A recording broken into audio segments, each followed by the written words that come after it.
Hello viewers, let's fix the sluggish performance and slow start of Windows in 3 steps. First, press Windows keys plus R and type msconfig. Click OK and now click boot.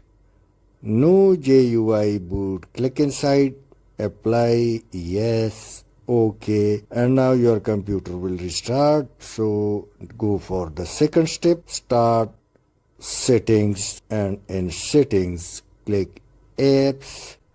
Now come down to startup and now off all the apps which is not required during every start. So let me off it, but don't off the Windows security. Now the third and the last one, open Edge browser, click three dots and now come down to settings, and in settings system and performance, and in system and performance click startup boot. Now off the startup boot, continue running background extension and app when Edge is closed, and I also suggest to off the next two also. After these changes, the sluggish performance and slow start would be faster. Thanks for watching.